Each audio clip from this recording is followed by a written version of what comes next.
Today we've got a takeover episode. Wah, wah. This particular takeover is coming straight from a new podcast I've created called the Connect to Market Pod. And it's coming straight to you, straight to your ears. You don't even have to click on anything. Now, Connect to Market, what is this, Casey? It's a new pod, but it's also a community of marketing leaders. And if you like what you hear or you want to join the conversation, come on over.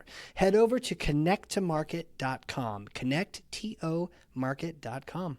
All right, let's do this. You have this trust relationship because you've done all this research, giving you all this feedback and all this analysis. And then comes back, yeah, work with one of these three. Here's their phone numbers. Here's people to talk to. You feel like you're getting a recommendation from a trusted friend.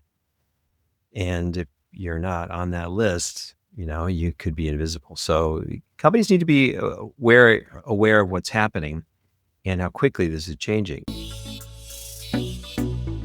Welcome to Connect to Market. I'm Casey Cheshire. Join us as we learn from marketing leaders who are driving founder-led growth. We're sponsored by Ringmaster, building B2B podcasts and communities to reconnect you with your audience. All right, the microphones are polished. We're sounding good. I'm excited to introduce my guest today.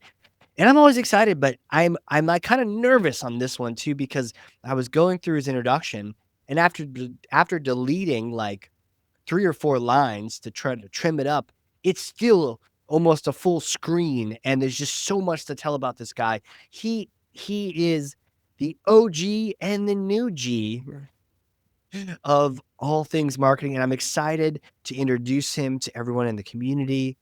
But who is he, Casey? Serial entrepreneur, a marketing leader, a thought leader, a marketing thought leader for thought leaders, a strategic powerhouse. He's also an author, a podcast host, and I would just add, all-around good guy. He has some real cool expertise we're going to dig in today. We're going to crack into that expertise, GEO, content, SEO, all things web. Do you know he founded one of the very first web design development firms in the entire country? There's the OG, but the new G is here too, because not only did he write a book called Digital Marketing in the Zone. I mean, come on, get in the zone. But today, on this glorious day of October the 8th, he has actually released a new book called The 100X Entrepreneur. Because really, we're all entrepreneurs, and we got to have that mindset. And we're gonna get into these strategies. We're gonna get into these things today. But without further ado, who is this guy? Host of the Marketing in the Now podcast, founder and CEO of Nowspeed, David Reske. Welcome to the show. Casey, great to be here. And thanks for that really warm introduction. I really appreciate it.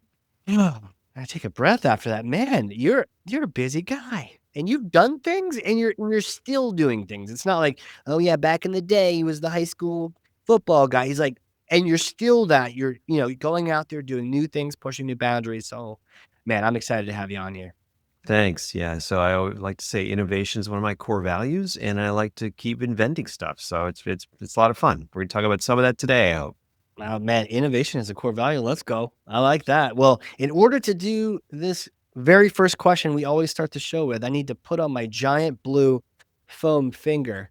Man, where do I get one of those? What's that? Oh, we're actually going to send you one. You don't even know this.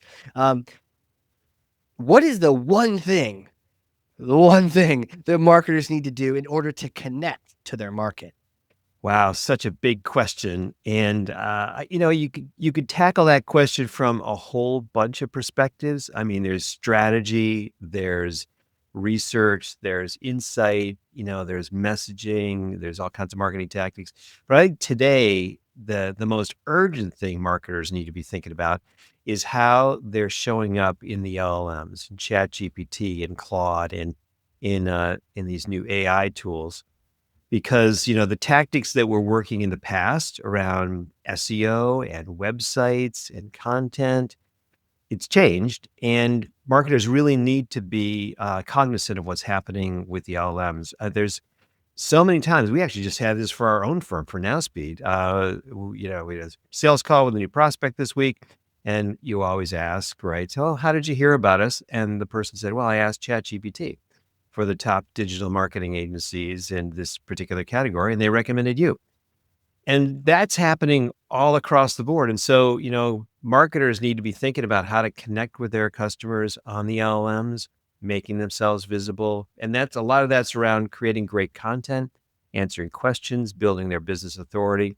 And we could talk a lot more about that. But that's, I'd say that's probably the most urgent thing marketers need to be thinking about right now.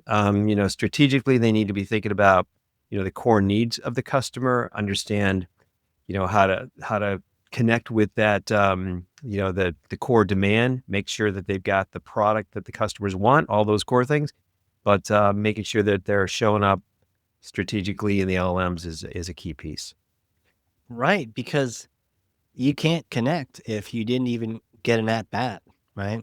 If your name didn't come up in that AI response, man, they wouldn't have reached out to you. So you wouldn't even have known.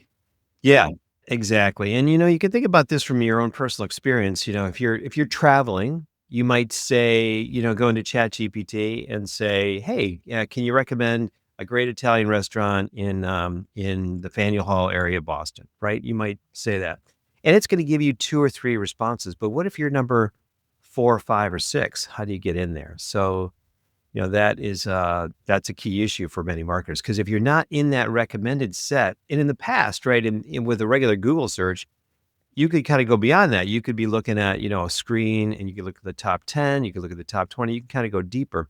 But with ChatGPT, when it tells you that what the top 3 are, you believe it and you go with it. You do, because it gives you some words. I just said, "Hey, can you recommend a great Italian restaurant in the North End of Boston?" And if you're listening to this and you're not from Boston, if you ever get a chance to come to Boston, definitely have Italian in the North End of Boston.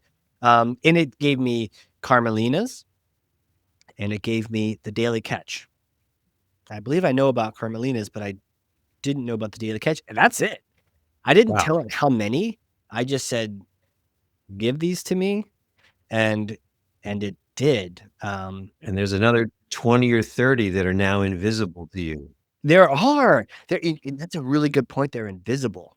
Yeah, they're invisible. And so all of those, and it's restaurants, it's HVAC companies, it's tech companies, it's biotech. Consumers are using ChatGPT, they're using Claude, they're using Google to search for things, and we're asking different kinds of questions now. We're asking much more complex kinds of questions because we believe it can give us better answers. And so we need to be as marketers thinking about how can we give ChatGPT the content that answers the questions so that it can make sure that we're visible over our competitors. You know, sometimes it's easier just to kinda duck your head in the sand, but these queries are happening, right? And is it enough to just say, "Well, I've got good SEO," because we've been learning about SEO for, I don't know, 25 years now, at least? Is it enough to just say, "Well, I got good SEO." Sometimes good SEO is just good content. Is that enough? Or do we need to feed it a particular kind of information? Good SEO is a start. There was a recent study that just showed there was about a 63% correlation between good SEO and your visibility in the LLMs like ChatGPT. So that's good, but it's not 100% correlation. So just because you had good SEO doesn't mean you're going to show up necessarily well in the LLMs. So the thing about SEO is it's very keyword focused. You're optimizing on particular keywords or keyword phrases. With the LLMs, it's really much more query based. So you're trying to answer questions. So the question is, what's the best Italian restaurant in the North End of Boston, right? The the keyword is really Italian restaurant Boston. So you're kind of answering it differently. And people ask these questions from all kinds of different perspectives. One of the concepts we have in Nowspeed is the idea of creating an LLM briefing book. That is answering all of the questions for all of your target buyers across the entire buying cycle for all your products and services, answering those questions so that you can make sure that you're feeding that information to the LLMs so that you're not just assuming that they're going to answer the question for you. Let's say somebody asks the question, hey, what tools should I be using, or what's the best way to do SEO to optimize my website, and and why should I use Nowspeed to do that versus this other competitor? So if I don't answer that question on my website, I'm just gonna let ChatGPT make it up, and it's gonna do what it does. It's gonna try and answer that question for the buyer, the person doing the research. But if I can answer that question properly on my website and feed it that information, give it that in a way that's credible to it, you're going to make sure you're answering the questions in the way that you want the question answered and have a much better chance of getting that visibility.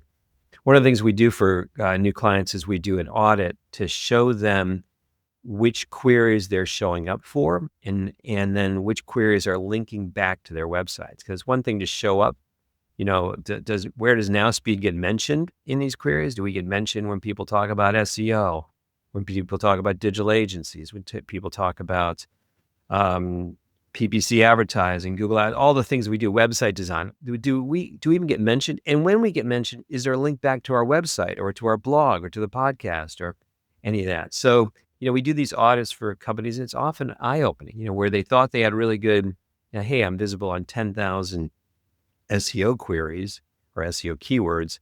How many times are you visible on AI overviews from Google, or visible on ChatGPT? So we figure out that visibility, and then we put together a content strategy to help them get more visible, right? So, and the content strategy starts with, what's your buying cycle for your product or service? Who are your personas?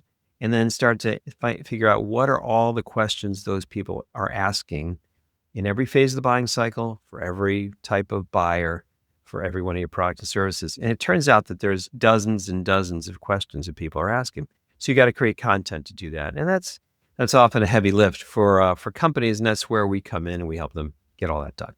It sounds like a lot, the idea of that, the briefing book. I mean, it sounds both brilliant and scary at the same time. Yeah, it is. It is scary, but I think it shouldn't be scary, because you should be able to answer the questions that your buyers are asking, right? You should be able to answer those. And so what most companies have done is maybe they train their salespeople, they're humans, right? They're salespeople who are experts on their product and service. They're training them. And these people are answering those questions all day long, right? So they're answering questions for buyers. So what you've got to do is kind of capture that knowledge and that content, and systematically then produce all that content so that you've got good answers across the board. Because the questions are out there. They're having these conversations. People want to know about how the product works, and when they should use it, and what problems does it solve, and how much does it cost, and what does it take to install it, and why is it better than the competition, and right, all of these kinds of questions are out there. So, and your salespeople are having those conversations all the time. Now, instead of going to your salespeople, people are going to ChatGPT. ChatGPT is acting like your salesperson, acting like your customer service representative. And unless you train it, right? You spend time training your salespeople and your customer service people. You need to spend time training the LLMs so that it accurately answers the questions that people are asking about you in the way that you want it answered, right? Because right now, it's answering all of those questions today, but it may not be answering it in the way that you want it answered, right? And it may not be positioning you in the best way. So that's what this particular service is about. And the marketers need to think seriously about this, get maybe their head out of the sand a little bit, and assume that the LLMs are just treating them fairly and kindly, like they should, right? But yeah, right? But we as marketers want to influence that and accurately give them the content that they need in order to tell our customers and our potential customers what they need to know. How do we know those questions? I feel like whether you're doing content, SEO, or now GEO, there's always that giant question mark over what are people asking? What is the LLM asking or being asked to answer? Yeah, so the way that we find that out is we use AI to do that. So we have a methodology where we look through, define the buying process for your product or service.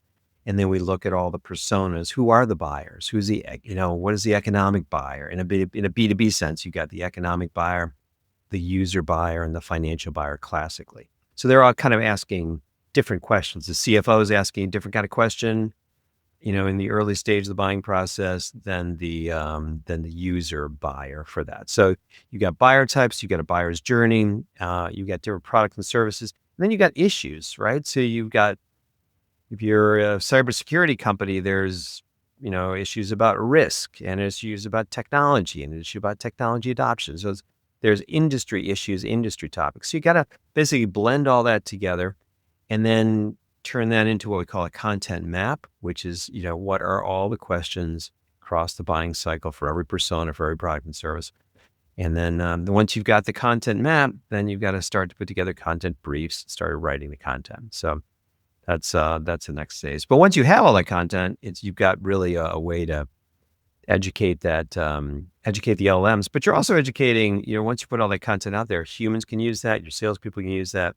You've got a great resource, and that's going to serve an SEO purpose as well as a GEO purpose. Does it need to be written in Sanskrit, to be consumed by the AI? Sanskrit is the preferred language, yes. Yeah. The funny thing is you probably could, I hadn't thought about this, but you probably could write it in almost any language and it would be fine. I naturally think about English because that's my first language, but no, they're actually pretty good at crawling websites. They're getting better. So it's not perfect. So you want to make sure that content is structured in a certain kind of way. Summarize the top bullets. It's so funny, like some of the LLMs are not that great at doing deep crawls of content the way Google is. And so it's better to give it a highlighted summary of the content because it doesn't always go so deep. So there are ways of structuring that content and adding video, adding audio, adding other pieces of content are better. You will think about it more highly if it's a well-produced piece of content rather than just a straight block of text.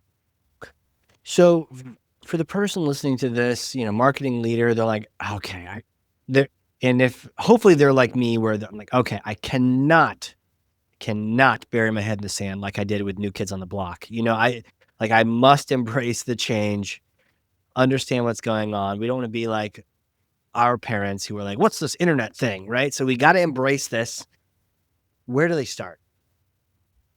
Well, they start by, I think if you're at the very beginning, and few of us are anymore. So people are using products like ChatGPT and Google AI overviews. So we're all using, right now, the latest stat I saw was that 700 million people are using ChatGPT on a weekly basis. So the first place is start using it yourself and understand the power of what it can do and how it works. And then, the next step is, you can engage a firm like ours to do an audit. So, it's one thing to just do a couple searches and say, hey, tell me about Nowspeed, ChatGPT, and, you get a little bit of data. But if you do an audit with a professional firm like ours, what the audit does is it does a whole series of queries on a whole series of topics related to your products and services. And it does it in multiple ways. So it doesn't just give you the biased view that you might do. So if you, Casey, search for information about your company, it's going to tell you about it in a certain way. So the audit kind of goes in it does a more generic set of searches, and it tells you how visible you are and on what kind of queries. So that kind of gives you a starting place, and it might say, oh, you're visible in 6 different queries. And there's 3 different links back to your website. So it kind of gives you that. It gives you a starting place. And then you do this whole process I've talked about creating content, publishing content, getting that out there. And then you start to measure, at least on a monthly basis, what the impact of that is. Are we seeing more visibility and then ultimately more traffic to our website? One of the challenges in this space is that in SEO, we measure the impact of SEO by we could see visibility, and then we could also see traffic to the website because everybody clicked to the, on the search. And then often we can see leads or sales as a result of that. The funny thing about the LLMs is there's a phenomenon of the zero-click search. So you go to ChatGPT, you do your search for, cybersecurity company or whatever you're searching for. You do that search, and it answers the question.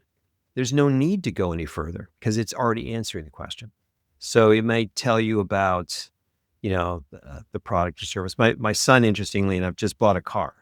So he did a lot of his research, and he ended up buying a Toyota RAV4, an upgrade, by the way, because he looked at safety and crash statistics through ChatGPT versus the Toyota Corolla he was going to buy. So he actually did all of his research on ChatGPT. Now, he didn't necessarily go to the Toyota website to get the data. ChatGPT just answered his questions right there. So there's that zero search. So you don't necessarily measure the impact. Might not just be about the click to your website. It may be answering that question all by itself and giving you positive or negative results. So you got to do a good job of educating it and understanding what it's saying about you. Gotcha. Okay. Where do people do this the wrong way? Like, have you seen anyone? And the reason I ask this is, the old school SEO will not work today, and in fact, Google might ban you for trying to trick it, quote unquote, optimize it. Are there any wrong moves with GEO? That's a good question. I think that the wrong moves would be to just ignore it and just assume that what you're doing for SEO or your content and your website is enough to get by with, and just assume that it's going to be. It almost be like, you hire a sales rep and you say, "Hey, read our website and then go talk to customers about what we do." Right? If you're not really educating it and taking the time to create the content that it needs, that you're just going to assume that it's correct all the time. And it does feel like magic when you start interacting with ChatGPT, but it's not infallible and it doesn't always give you the right answers. So you assume that you can't influence it because it feels so perfect, right? I would say get out there, create content, and don't be afraid to challenge its assumptions and correct it with the accurate information you want to. Okay. Well, I'm inspired, and I know at some point we'll throw out some links and whatnot. But so your team does these. How long does it take to do the GEO audit? It's not that long. It's probably a day, right? So we just do the audit and then we do a presentation back, and then we have a growth plan really for all of our services, whether we're doing SEO or digital advertising on PPC or building websites. We have a growth plan that we take our potential customers through. So we start off with talking about business issues, really what's driving you to kind of think about this, and then we do an audit. We do a presentation. The audit, we put together a budget for that. So figure out what does it cost to do this, and then we put together a detailed plan, 60, 90-day plan to help our clients figure out what will happen if they invest in this area. And then we, if we go forward, then we, set up all the tracking and metrics and make sure that we report on the results and make an impact. Wow. Okay. We're definitely talking out offline because I would love to get one of these things going. Sure. Be happy to help you. Yeah, I take some action, right, and get a sense of the next step because yeah, I mean, I don't know how many people need to knock on my door and say, and people listening too, how many people need to knock on your door or be guests on a podcast saying, dude, don't ignore this, right? I mean, where does this go for the folks that don't adopt this, for the other 30 restaurants in Boston? I don't see this getting better, right? You just become more and more invisible. Yeah, I think you become more and more invisible. I mean, you can think of dozens of examples. I'm thinking about adding solar to my house, right? So, Yeah. did a search. And so it was really fun because with ChatGPT, which is the tool I use most often, I started to do all the solar calculations myself. Like, here's my appliances. How much do I need? How many kilowatts? What are the products? So I went way beyond what I would have done. What I would have done in the past is I would have just called, a local company. I would did a quick search in Google, called the first company, and they would have done an analysis. So instead, by the time I'm talking to a sales rep, I've already got the whole thing modeled out. I know exactly how many kilowatts I need. I know more about the solar panels that are out there in the market. It's recommended the solar panels. It's recommended the converter. It's recommended everything about it. It's giving me average price. It's giving me quotes, and it's giving me the top companies to work with, right? So it's giving me this Yes. whole thing. I'm like so much more an educated buyer than I would have ever been. Because when I actually did this, not to digress this too much, but I looked for a solar quote 4 years ago. I didn't know anything. Talked to the rep. They gave me the whole quote. It was like, I didn't know kilowatts from megawatts, and it was kind of overload. So I just kind of took their word for it. Now I'm so much more educated. I know exactly what I'm looking for. So anyway, you're going to look for a much more educated buyer, but it's also going to recommend the solar companies I should work with. And if you're not on that list, I totally trust ChatGPT because I just did this whole analysis, and it's going to say, hey, work with these three guys. Hey, go to this restaurant, right? Yeah. Like, yeah. If Man. you're the fourth, fifth, or sixth guy, like, you're kind of out of luck. Yeah. Oh, completely. And I think if we think back to our SEO days and our SEO knowledge, first one gets all the clicks. Second, third, fourth, sometimes they get a little bit, but a little bit of love. So I mean, it recommended Carmelina's, and like, I guess I'm calling that because he gave me a whole description. What's to say no about that? Daily Catch probably doesn't get any love on Richmond Street. Sorry, guys, because I'm going to Carmelina's. Yeah. And the funny thing though, in SEO is you would still see the next 50 results. Here you don't. No, you don't. And you have this trust relationship because you've done all this research, giving you all this feedback and all this analysis. And then comes back, yeah, work with one of these three. Here's their phone numbers. Here's people to talk to. You feel like you're getting a recommendation from a trusted friend. And if you're not on that list, you could be invisible. So companies need to be aware of what's happening and how quickly this is changing. That it's so funny. Article in the Wall Street Journal today on AI, and they mentioned this number again of 700 million people weekly using ChatGPT. That's 1/9 of the planet. It's big. It's everybody. It's everybody in the developed world is using this, who's online. So, and there's just a massive investment in AI. So it's going to get better and better and better. So, companies need to be figuring this out now. And, there's always the early adopters who are figuring this out. And there's always the laggards who are like, yeah, when you can guarantee if you spend $1, I'm going to get $1.50 back. They're going to be left behind in this because this is, this is a big deal. Where are we at right now with this? By the way, adoption curve, is that from Lean Startup? Where is that from? Oh, the adoption curve. I always think of crossing the chasm, Oh, that's it. That's it. Yeah, crossing the chasm. Yeah.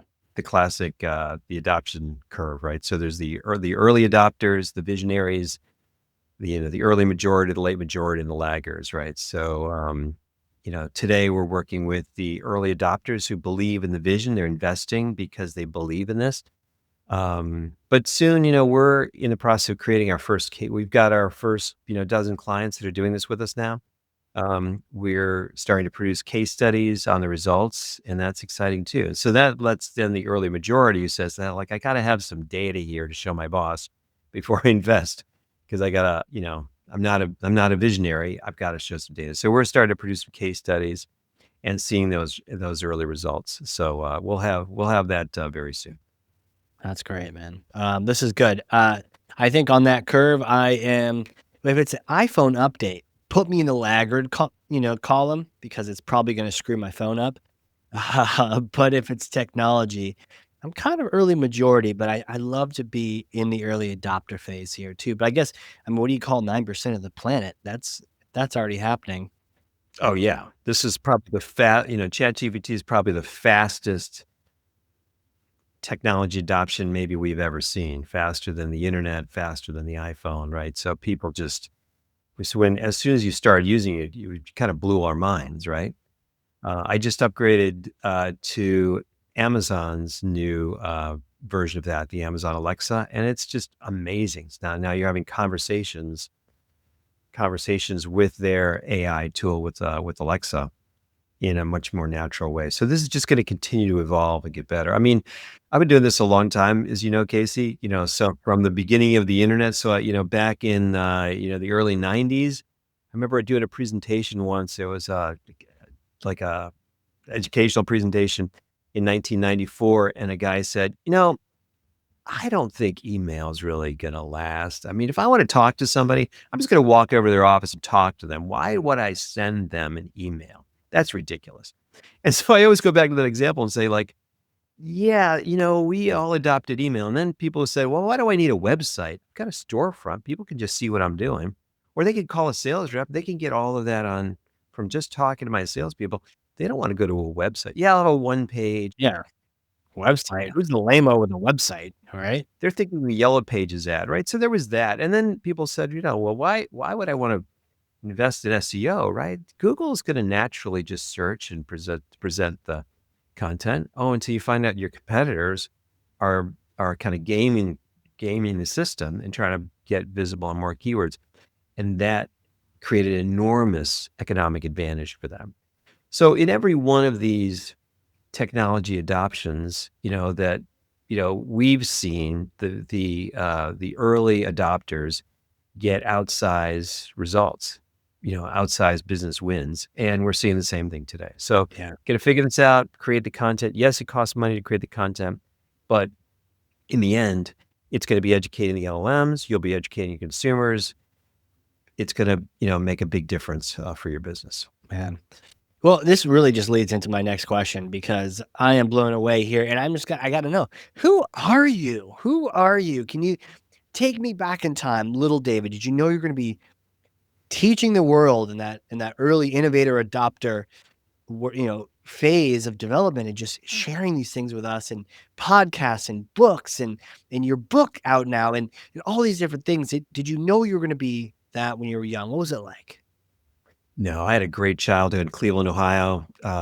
My parents were immigrants from Eastern Europe, kind of after World War II. They came over, and my dad built 4 of his own houses. He had an 8th grade education, but he was a very hard worker. And I grew up playing in the creek, all day long. So I had a great childhood. But I went to Ohio State, got a marketing degree, had no idea even what a business did. I don't want to disparage Ohio State, but I graduated not really knowing what a business did with a business degree. Like, I didn't really understand this concept of making products, selling them, having accounting. It was all kind of like, yeah, I got great grades, but I didn't really understand it. Got into sales. My first, career was in sales because I really wasn't employable to do anything else.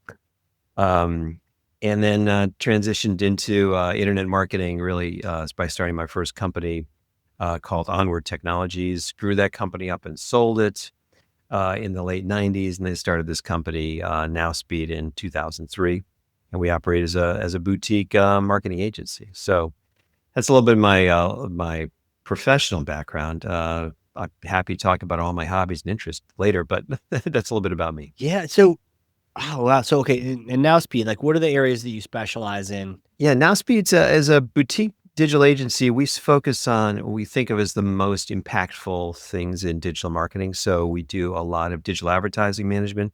So helping people optimize like PPC, LinkedIn ads, Facebook ads, Instagram ads, really making sure that those are effective. So we've got a really effective team that that uses those tools to build pipeline, mainly for B2B companies, rather than just visibility or traffic or leads. We're really a pipeline focused company. So a lot of digital advertising, a lot of SEO work, and along content creation along those lines. And then we have tools in content marketing to execute on that. So social media, email marketing, marketing automation, using products like HubSpot to nurture leads once they come in. And then we build websites. And so we do the design, development, mainly WordPress websites for clients. But websites, kind of having that core capability, allows us to basically have a place to put all the content and operationalize all of the landing pages, the calls to action, all the the content, and really do a good job presenting the whole company. So yeah, we do everything, again, just to summarize: websites, advertising, SEO, email, social media, content marketing. Man, powerful. Now, I have a bit of a hypothetical question for you, if you're ready for this. I'm ready. Okay. And you're local, so this may be applicable. You see, I may or may not have a time machine up here in New Hampshire. So next time you're driving through the mountains to go hiking or whatnot, you stop in, get a beer, and we use it's in the backyard, covered in a tarp. Okay. We use the time machine. It's a particular kind of time machine where you get to go back in time and meet yourself a couple days after graduating, right? Bright eyed, bushy tailed, Ohio State, great, cool football team. Not sure what I want to do just yet. You get to go talk to that version of you, that David. What do you say? What do you say to yourself? The David who just graduated from Ohio State, I would tell him to do a couple of things. I would probably say go back to grad school because you clearly didn't understand what was happening undergraduate. So maybe give yourself another bite of the apple. I actually did go back to graduate school at Boston University later, but it was like 8 years later. So I would say, start earlier and figure out what a business does and learn some hardcore skills in business. So I would give them that advice. But the other thing I would do is I would say look out and look at the opportunities in the world. And maybe that's an argument to not go right back to grad school, but to travel, to understand what the world's about. Because I think in my Cleveland, Ohio upbringing, with my parents, I had a very narrow view of what was possible in the world. And I think, I look at what my children have experienced and the opportunities that they've had, maybe because of the travel and other things that I've been able to show them.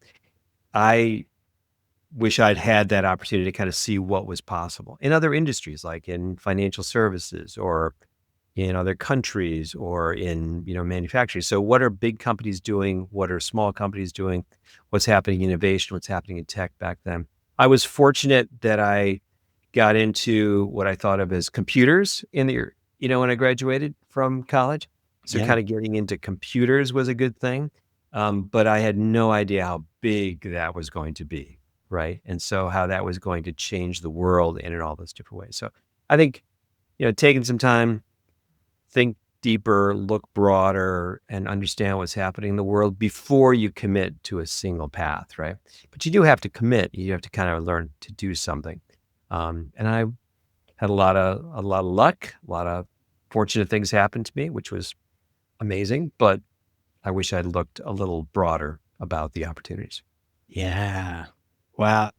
And I guess the natural follow-up I have for you on that is, do you think you would listen to yourself? That's the challenge, is right. We don't know. We think we're always so smart at every phase in our life. So I don't know if I would have listened to myself because I had my limited set of experience, and if somebody comes out and says, "Hey, you should look at those experiences," I might have said, "Well, this is all I know. Of course, I'm not going to do that. This is all I can do." So it's okay. I think we grow and learn one step at a time, and I think that core value of innovation that I talked about was part of my life back then. I mean, I did a lot. I've done a lot of interesting things in my life. I actually have a list of a lot of the interesting things. I call it my 100 list of like 100 interesting activities, or I call it a bucket list of things Yeah. that I've already done, that I feel good about. And I want to continue having new experiences. So I think, some people figure it out at 22. Most of us take more time, and that's okay. And it is okay, right? Because I mean, look at where you're at now. There's a lot of time, and so it's you have time to figure out your business, your professional life. There are those brilliant few who figure it out when they're 22, and by the time they're 26, they've sold their first company and they're on to their next startup, and they're taking a year to ski through the Alps, and right.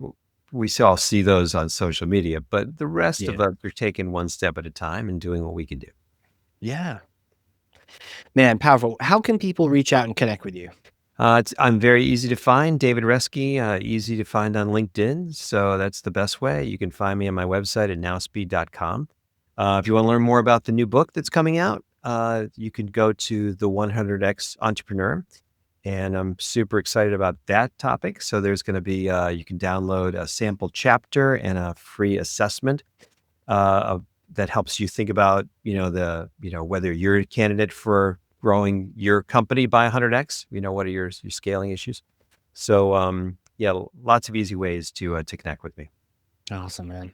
And we'll put show notes right there in the, links right in the show notes so people can just click right on through and do that. But, man, wow, David, thank you so much for coming on here. I feel like this was a masterclass in the GEO world. Definitely a great wake-up call for me. I think I need to hear something at least 7 times before I take action, and I'm ready to do that. So I'm excited to, talk with you offline about this and work on my GEO and just get, LLMs, if they want to give the right answer, they should be mentioning me. And so I want to help them give the right answer with that. So, dude, thank you so much. Thank you, Casey. I really enjoyed the conversation. And for those listening, if you learned something, I freaking know you did, because I literally have 2 pages of notes over here, front and back. Then share this episode with 1 person, 3 people, 9,000 is cool. But even 1 person, who needs to hear this? Is it someone on your team? Do you have a fellow marketing leader or sales leader who is completely with their head in the sand? Get them this episode and take David up on that audit too, so you can find out where you're missing. Be one of those 2 Italian restaurants, not the other 30. With that, thank you again, David. Thanks, Casey. All right, everyone. This has been a crazy cool, very exciting episode of the Hardcore Marketing Show. We will see you all next time. And that wraps up another episode. Thank you for joining. For show notes and other episodes, visit us at connect2market.com. Connect to Market is sponsored by Ringmaster, creating podcasts and communities that create relationships, generate revenue, and drive growth.